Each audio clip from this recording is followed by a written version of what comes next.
for. So we're both working both of them. So we're going to try to make them look the same. There's a few items that I have to add to the 9041 course. Tonight we're going to go over the specifics of expectations, how the course is designed, what are we looking for, and what we hope are the goals or outcomes of the course. So it's a capstone class. You define a problem to solve or analyze. You develop a project scope to analyze the problem. You define the analytical approach to solving the problem. You're going to express the problem in context of statistical and machine learning techniques. Justify the selection of data sets for the investigation of the problem. Evaluate the results of the examination of the data sets. Develop predictive or descriptive models. Evaluate your models. Deploy and refine the model, and assess the model. So this is a project-based class. The goal is that you utilize everything that you've learned in the data analytics program and here kind of apply it. It is a one semester. It's an individual project. The premise is that you're leading a data analytics team for a company, and you are going to create your own project. Now, there are a few people that are going to either work for NASA or AIR, but again, they're individual projects. They're not part of a team. They're just selecting a project to work on projects provided by them. So you select the problem. You select the data set. They can be something that you've done in a previous course, but you have to expand. Don't submit what you submitted in 9.0, in a previous class. One of us will figure that out. You select the tools you want to use. You can use anything you want, R, Python, Tableau. You might use a combination of multiple. You might use SAS, SPSS. You might use a variety of different things. The deliverables, there's a project template. There's two options. Last semester, based on a previous comment from a previous term, the request was to use the CRISP data mining format. So I added that last year as an option, or just a normal research study. Both templates are available under Project Expectations, the discussion area.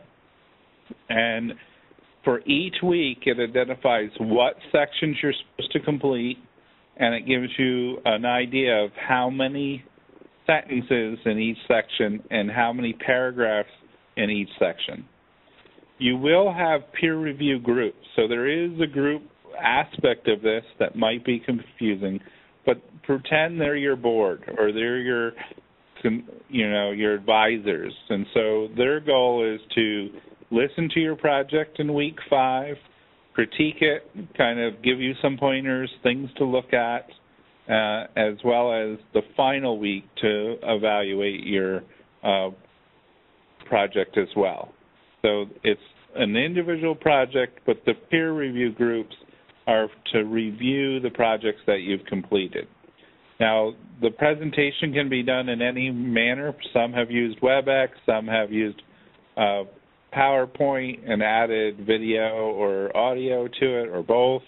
You can use any collaboration tool that you want as long as I'm able to see the presentation at some point, and your peer review group can see it as well. Some teams have scheduled times where all of them present it and they can ask questions, but I know that's difficult with all the different items that are on our plates. So life happens. Oops. So the peer review group, students will be divided in groups of 3 to 4. Each member of the group will act as an advisor as you work through the Capstone project. The use of groups will allow members to learn about the projects and the application of analytical techniques used by other group members, as well to give peer review. So I see comments going across the screen. I'm going to go through the slides, and then I'll come back out and so I can read the chat. But right now I'm just going through the slides some. And then once we're done with the slides, we can go back and go over any questions that you have. So there are possible projects with companies, AIR and NASA. We need to get that information this week if you want to work with either one. For AIR, you have to send me your resume so I can get you into their internship pool, more or less, and have something selected with Jeffrey. So week 1 is kind of determine your project. Week 2, your submission is kind of description of what your project and what the scope of the project is going to be. So I think you've already seen the NASA, and it should be AIR, not AIG. But those are the different projects. The deliverables, there are multiple deliverables. Deliverable 1 is the project scope due in week 2. Deliverable 2 is the project design due week 4.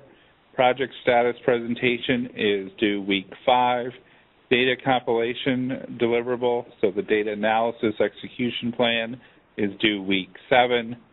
Your data analysis report is due week 8, and these are on the site, so the class under announcements, and it's also under the discussions.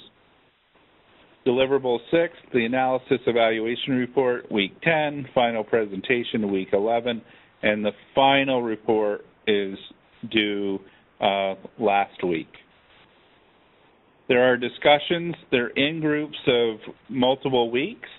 I'll try to make it more or clearer that the week 1 post in one place, week 2 in another, but if you're already posted, please don't worry about that. For each week, I'm looking for at least 3 posts. You know, an initial post and 2 responses to other students for each week. So if week 1 and 2, when I grade, you know, after week 2 is completed, I'm looking for 3 posts for week 1 and 3 posts for week 2, and that there have some content in them, not just that, yeah, that was nice. Really move the dialogue and the conversation along. Today, we've completed 2 or 3 semesters. 3 students have worked with NASA over the 2 terms. 1 student has worked with AIR. Not all students like the idea of determining your own project. I will provide some data sets out there, but if you don't work with NASA or AIR, you will have to come up with your own project. Not all students are versed in tools, and so we do have a TA that will help, and he'll be available for both courses. And so if there's items that you need help on, he will be available for you. And we know that students want to be data analysts in their career. In 9040 and soon to be in 9041, there should be a discussion area called Project Expectations. It has the templates for either using option 1, which is just a project kind of report, and option 2, which is the crisp data mining model as well, or template. Both of them have templates of how they're going to be scored. So it shows the rubric and what the points are for each section of what's due for each week. And so you can look at that discussion area for any specifics. There's also examples. So for the CRISP data mining model, since only a few people have used it last year, there's not a lot of examples. For just the report format, there's some more examples. There's also a few presentations to show you what people have completed in the past. And so there's examples of what people have done. Now, in the templates, there are now number of paragraphs and number of sentences as kind of rules to go by. For these examples, some of them were before those rules were put in place. So please don't assume the example follows, got 100%. Please go to the template and make sure you know how many paragraphs and how many sentences for each paragraph are expected for the report. So my take is that data analysis, data analytics is kind of an experiment. You might not succeed in your project. So you might have a data set and you might not find anything. That's still a successful project because you're still reviewing the data, using the tools, doing the analysis. So you might not find what you're expecting, or you might find more than you're expecting. So it's more about the process and learning about the process and doing it versus being totally successful in your data set. Now, that doesn't mean you should have a data set of 100 rows that's not going to go anywhere. It needs to be a data set that has, a significant amount of rows, significant amount of attributes that you really can find something, but sometimes you won't find anything. And so this is kind of experimental in a way. The word data analysis and analytics, you're looking for something. You might not be successful all the time, but it's about the process and learning how to be a data scientist. And so the course really is structured for you to learn as much as you want. So if there's something that you want to learn about how to strip files apart in Python, and that's going to be something that you haven't used Python a lot, but that's what you want to experience, and you have a good data set that will help you do that, and then you can still do the analysis with whatever tool you want, then use this as an opportunity to kind of fill in information and different skills that you haven't used before. So it is your opportunity to do that. If you don't want to do that, you just want to complete the project and get out of the UMUC, that's an option too, but this is an opportunity to learn things that you might not have fully understood when you were in the program or in other courses. Dr. Nodi and myself are facilitators. We're here as guidance for your projects, as well as each of you can help guide people along. But we're not here to do your project and to kind of, but we're here to be supportive and help you when you have issues, and think of it as kind of an independent study in a way. And so we're here to listen to ideas that you have and help push you along if that's something you want. I do have check-ins. We'll both have check-ins during the semester to kind of see how people are doing on their project, have basically open hours that if you wanted to ask any questions about anything, you can do that. Do not overwhelm yourself in the course. This really is something that is a good thing, your own project, and trying to figure out, stay on task, but if you have any issues, we are here to help you through any of those issues and any of your concerns and any of your questions. I believe both of us, well, I know both of us are very supportive of students, and we're here to help you do the best you want to do. And so, again, if you want to learn something you haven't learned or kind of fill in knowledge, this is an opportunity for that.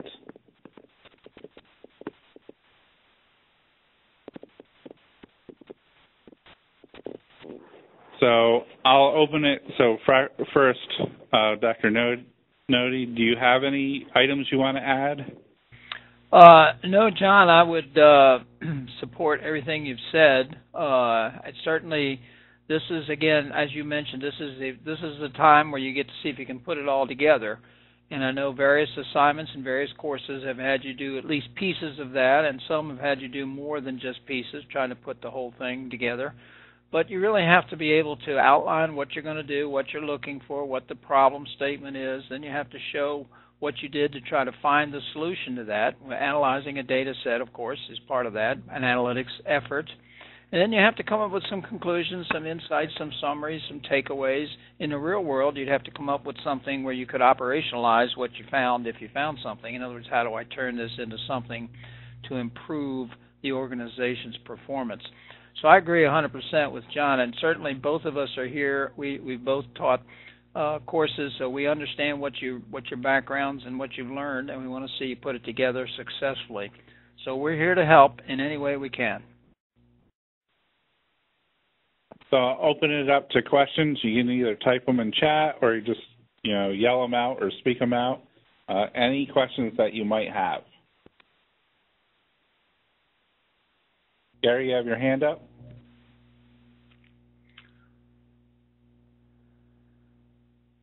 I see a question, John, about do the presentations need to be recorded? Yes, the answer is yes. They do have to be recorded. So I want to preserve them so I can grade them, but they're also there for the other students. There is a component where you critique the other members of your group. So yes, the goal is that they're recorded. I also asked if you're going to do them as a group to be invited. It's hard sometimes for me to attend, but I like to attend a semester just to see how everybody's doing. Let me add to that, John, that I would also like to be invited to any and all. John and I have a total of about 27 students, so we're going to share the workload as best we can. I'm following his lead since he's done the course before, but I'm certain that we'll be able to figure it all out. So anytime you're going to do a presentation, at least invite both of us, and if we can attend, we'd love to sit in and listen and perhaps add some constructive feedback. And people have had them 2 in the morning. They've had them Sunday at 6 a.m. And, if we're able, we can show up. So I saw a question about length. The thing about length is in the templates, it's really prescriptive of saying for this section, the expectation is 2 paragraphs, each paragraph 6 sentences. It's not that I count, but that's where I'm looking for that much content. So the report can come away with anywhere from 30 to 60 pages based on how you count. Some people include a lot of information about their data files. They show a lot of their graphics in Tableau, and so those items might be appendices. So there's no minimum length, but the goal is to kind of meet the expectations in the template.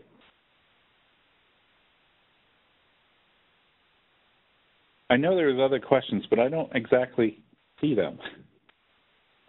Let me read them, John. Maybe they only show up on my monitor. Let's see. It says, if we decide to do time series, could we have some help with this since we didn't cover much of that, or well, we don't know if you covered any of that in previous courses. I think the answer is yes. If you want to do time series, we certainly have some ways that we can help you, materials and so forth, so the answer would be yes. The next question is there a maximum length for the report? I think you addressed no. that, didn't you, John? Oh, no. No for so the there's no real maximum length. The minimum length is following, if it says 2 sections and you feel you need 3, then add 3. If you feel there's a section that's, the sections are kind of hard, not hard, but required, but the content within the sections is up to you.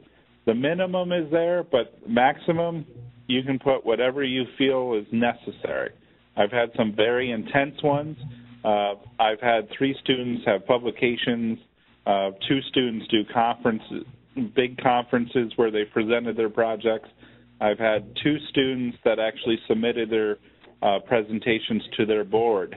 One was for a school in trying to determine donors for a specific project that the university was conducting. So you can use these as much as you want. So really the length is kind of a little bit your control. The next one I see, John, is how is the discussion grading going to work? What is the percentage towards the final grade for the discussion? I know that's in there. I don't remember. They all have point values. Yeah, you can look I'm sorry, at that. I'm stuttering. Yeah, all the point values are there. I'm sorry, I'm a little stuttering. I think each one of them is like 7.5 points, and each of the projects is 10 points, but I would have the point totals are all listed there for you. Another question is, okay, the presentations are recorded, but is the feedback from other students recorded as well? So if you're conducting the presentation where they're discussing, so yes, but it doesn't have to be. The feedback can be just a summary. I have an example of that under the expectations as well. And it's up to you how you feed that back to your the person given the presentation. The goal is that you do give them some feedback. What you turn to me and what you give them, that is kind of your choice.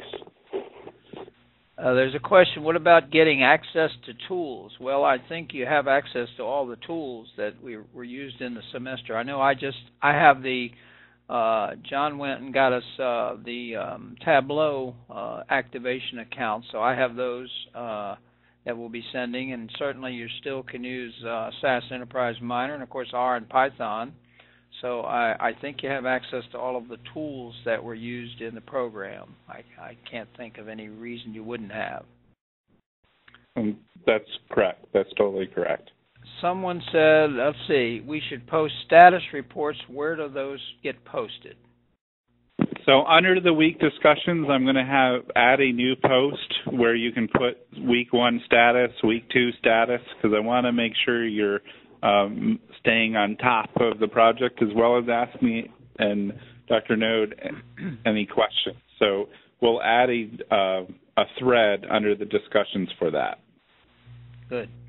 Here's a lengthy question, but let me read it. I want to do my project on data from work, but I fear that my data set might be far too small in comparison to some of the more robust examples we've worked with in the past. Am I allowed to find a data set elsewhere and make up my own scenario and project, or do I have to work with a specific company like NASA or AIR on a real issue? The goal is you find a data set. So AIR and NASA are just 2 opportunities. You can use any of the data sets. We have some references of different data sets that are going to be posted that you can utilize, but if you find one from work, you find the data set. Now, it needs to be appropriate size, and since you've had some of the courses, I think you should have an idea of what's appropriate. It can't be, 100 rows. That's not going to be too much value to this. But it has to be reasonable that you potentially will find something. The discussions are 5 points each, and I think the projects themselves are 10 points each. A question, well, let me ask a couple of these questions. One question just says Bluemix with a question mark. Now, I know about Bluemix. I didn't use it in my courses. I don't know if, John, if you know there's things in Bluemix that they would be using. I'll have to check on that, Steve. I understand the question, I think. Another one, how do we manage meeting the deliverables in light of the potential delays if we're using AIR/NASA projects? So NASA really is you. So the only reason you meet with Brian is to use his skills to kind of mentor you and kind of be the customer, but really to mentor you. And so on being a data scientist. And so for AIR, it is a little harder, and we're reasonable. I know Steve's pretty reasonable. I'm reasonable. We'll work with you. The presentation is a little trickier, but you can present at least what you know and what you've worked on at that point. And so AIR is a little harder because you are reliant on a customer and a project that's a little harder to define, but we'll be flexible. Here's a question, can we discuss what's involved in getting published? I think that question, of course, would depend on whether you're picking a journal, whether you're picking a refereed journal, whether you're picking a conference. So I think we have to deal with that individually depending on where you'd like to get published. We actually keep track of research even within UMUC, so there's always an opportunity to at least get your name there. In many cases, but certainly if you want to talk about getting published, we can talk offline about certain places where it would be appropriate, and depending on which tool you're using, what you're doing, whether you're building a predictive model, descriptive model, a visualization model, or what you're doing, of course that would change dramatically with the areas where you try to get published. I don't know if you want to add to that, John. So for NASA, you can publish because it's open source data. For AIR, it's going to depend on the project you're working on, so you'll have to work through Jeffrey on that. I think they'll be fine as long as you don't include the name of the project, the customer of the project. But I think that will vary, and that has to go through Jeffrey if it's an AIR project. But everything else is exactly what Steve said, is that it's going to determine on the publication and if it's a conference or what type of item it is as well. Someone would like you to repeat a little bit about what's required for the weekly status reports. They didn't see it in the syllabus. I will post. So I'll post a discussion for each week called Week 1 discussion or status, Week 2. So I'll create the thread. It's really 3 or 4 sentences saying where you are, what you've completed. It doesn't have to be huge. It's just and any questions. So it's just a post to know that you're working on the project and that you're alive and working on the project. And so it's your opportunity to ask questions or just say, hey, I've finished the project scope. I'm working on these items next, just so we can make sure we don't get all the submissions at the end. I second everything John just said, because we find that you get in trouble if you get behind. So this way we know you're alive and well, you're working on something. We can see a little bit of progress in whatever you post.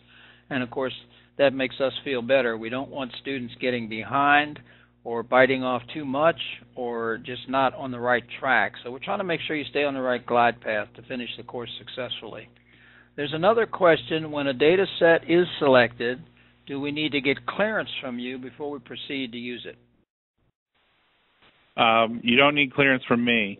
If you're using a data set that's proprietary, you might need clearance from that person. But your project scope kind of tells us what you're working on, and if we have concerns then, so the project scope, week 2, we turn around the results or the grading pretty quickly, because that's kind of our opportunity to know what you're working on. So that is kind of the point where we want to, so you don't need clearance. That tells us if you're in the right direction. Okay. That's the last question I see on my chat list. I don't know if you have any others.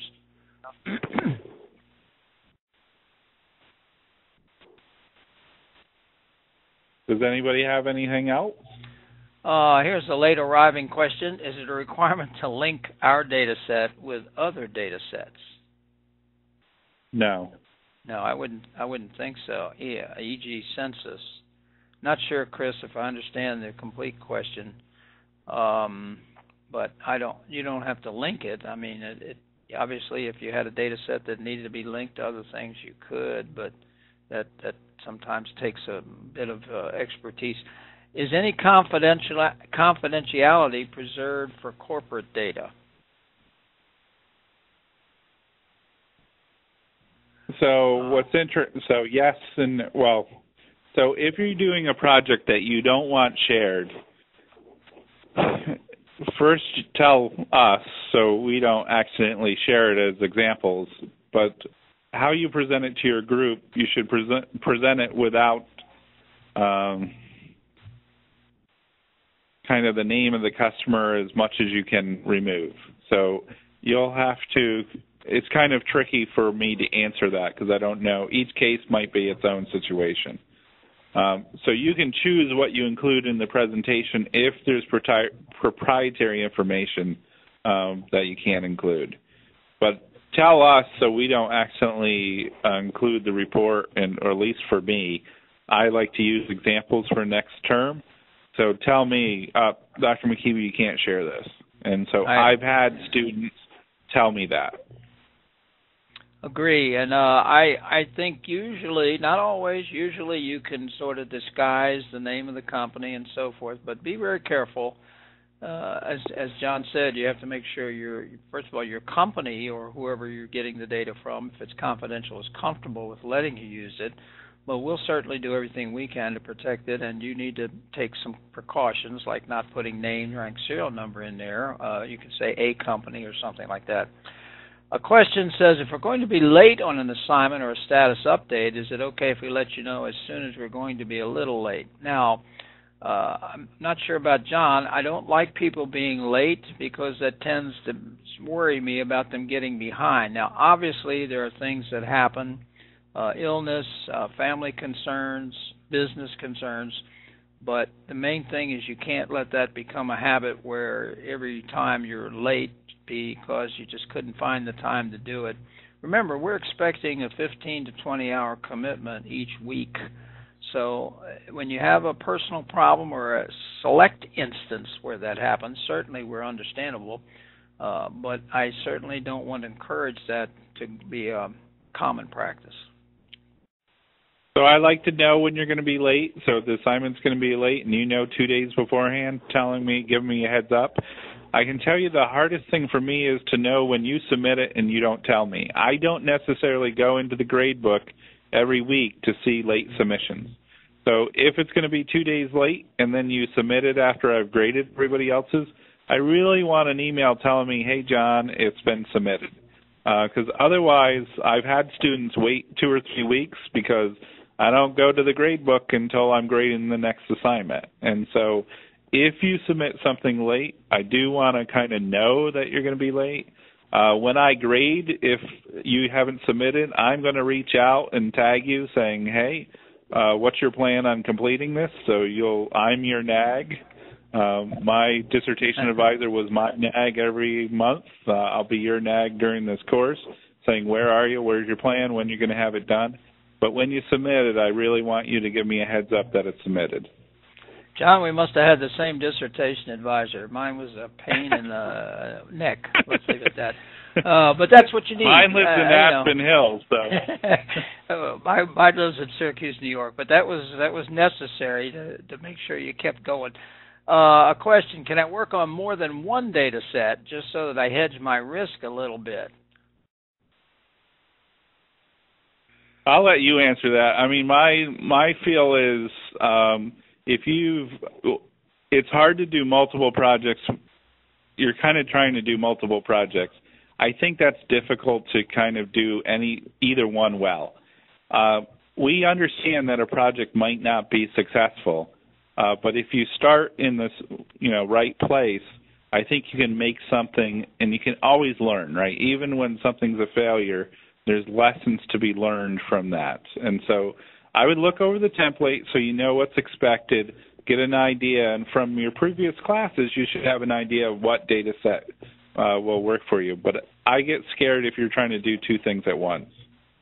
I agree, and I think you want to spend a little more time on the front end making sure that whatever data set you pick is going to be appropriate for the project rather than starting on one and saying, oh, that didn't work, I'm going to switch. That's just not going to work. You'll never catch up. Now, I'll check the data sets that John has out there, and I'll put out some links in my section and his both if I have additional ones that are good and so forth. But I think there's plenty of data sets. You just have to sort of think about scoping the project. A question: can we pick our own peer review groups? I've already assigned mine. So I've already assigned the groups. So I believe I did. Let me double check. If I haven't, you can send me suggestions this week, but please do so this week, and I can redefine the groups a little bit. But I try to do that pretty quickly. So you'll have until Sunday to send me if there's people that you want to be grouped with. For the weekly discussions post, the initial post is due on Thursday and replies due Sunday. Is that correct? Yes. Okay. That was an easy one. Yeah. Thank you for an easy one every once in a while. Chris is refining her question on linking data sets. She says, do we need to demonstrate that we can combine data sets in a unique way to find insights? I would think that's a possibility, but certainly not a requirement. Yeah, it's not a requirement. Okay. Now, back to 2 or 3 questions ago, you mentioned about the multiple projects. I have had people change their projects. It's usually week 2 or 3 or 4. Beyond that, it's hard to catch up. I've had students change templates. Last semester, I've had 3 students start with the generic one and really liked the discipline of the crisp data mining one. And so from the deliverables 3, 4, and 5 to the end, they used the other template. I was fine with that. I have no problem switching the templates. Switching projects is hard. The sooner you switch, it makes it easier. When you get to week 5, it's almost impossible to switch your project. Okay. Since we're recording the presentations, do we have to meet at a set time with our group to get our feedback from the group? No. No. I think there's benefit of meeting as a group, but life happens and we all have different things going on, so it would be too difficult of a requirement for me to put on you. Someone wants to know, where are the groups posted? So I'll post them Monday, so you get to Sunday to tell me if you want to change your group, or if you want certain people in your group. Sorry. Another question, since there are 20, actually I think 20 or maybe even 22 in one section, only 4, now 5 in the other, is there a way to join them so the people in 9041 have a broader range of insights and possibilities for responses? I'll say my piece. We asked UMUC to sort of divvy it up more fairly. They claim they can't do that, so we're stuck with sort of the way they're chunked. But that doesn't mean we can't share ideas. I certainly think I can arrange with John to make sure that whatever information is available in his section is available in mine, meaning any common sharing of insights or whatever. We certainly should work that out, right, John? Yeah. I haven't checked your site to see if you have the project expectations, but I'll go look to make. I don't know if I can add to your site. I know I can. That's the only thing I got to check. I think I can. I just need to do it tonight or tomorrow. Yeah, we can see in post discussions and things like that. The grading is the one thing that has to be done by the head instructor, but we'll sort that out. It might be that I'm doing some grading and then supplying those grades to John so we more evenly balance the workload. But we're sorting that out. John, of course, is the lead. He developed this course, and so I'm following his example and learning as I go. So I'm deferring all of those kinds of things to his insights. And I'm willing to hear critiques all through every week by yourself as well as students. So if there's things that you think could be better, I'm not saying I can change it right away, but we want to make this a great capstone class, and so we accept feedback always and whenever. Good point. You know, this is supposed to be the culmination of the program, not something you go, oh my God, I'm glad it's over. So it should be your opportunity, and both John and I have extremely thick skins. You're not going to hurt our feelings if you have an idea that will improve things. We're both far enough along in our careers that you're not going to bother us with critiques. It doesn't mean, as he said, that we can change things right away, but we'll certainly make adjustments wherever necessary, wherever they're appropriate, and wherever they're going to improve the course. I don't see any other questions showing up. Either someone's typing a lengthy one or they've run out of ammo.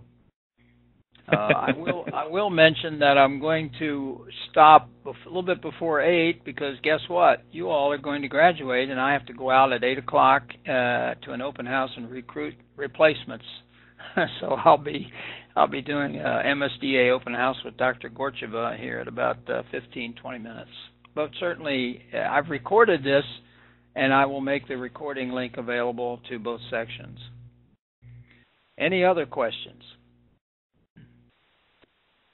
So both Steve and I are pretty passionate about Capstone class and data analytics and a million other things that are related to UMUC and just education in general. So anything that we can do to improve, this is part of your time at UMUC. This is part of your degree. So we'd like you to pass it on to the next group too. And if you can help Steve recruit more people to come, that will help him out a lot as well. So hearsay and telling other people and referrals are a great way to kind of keep this program moving and improving. It's it's a really good program, and I do think all the courses kind of gel. Over the last year, I think they've started to gel really well together. I agree. And, of course, I've had some of these people in the course in 610, in 640, and now in 670. So I'm sort of I'm the one they blame if there's something they forgot or something. I can't hardly blame another professor. So I've seen tremendous growth, I'm sure, and I will look forward to these Capstone projects. So many of you, of course, have had me, as I said, in 2 other courses. So I'm part of the culprit if you have any problems that I should be able to help you. Well, I put that you were the creator. You didn't comment because you couldn't hear us. I kept saying, were you okay with what I wrote on this first slide? Yeah, I guess present at the creation is more appropriate than creator, but I was one of the gang of 6 that put the program together, and I certainly have seen it transformed into something much better than what we designed. But I want to remind people that we started this in spring of 2014 with 16 people. We are now at 350. So we're doing something right. We've gotten some awards recently that maybe you've heard about, and we seem to be on the right trail. We are always looking for ways to make it better, whether that's new content, new tools, new approaches, whatever it is. We're certainly open to that. So we think we've done okay thus far, but there's always room for improvement. So I certainly hope that you leave the MSDA program successful and willing to share a good experience with other people who might be interested. Use your voice. It's important for the growth of this, but it's also important for Steve and I. Okay, well, let's just say thanks to everybody. As I said, I'll post the link. Anybody wants to go hear us yabber on again, certainly feel free. And maybe you want to go back over some of the details when you get a chance to go through the recording. But remember, questions, questions, questions, and take off and just make this an adventure that's fun, interesting, and a learning experience. Thanks a lot, John. That really helped me as well as everyone else. Thank you very much. Have a great night.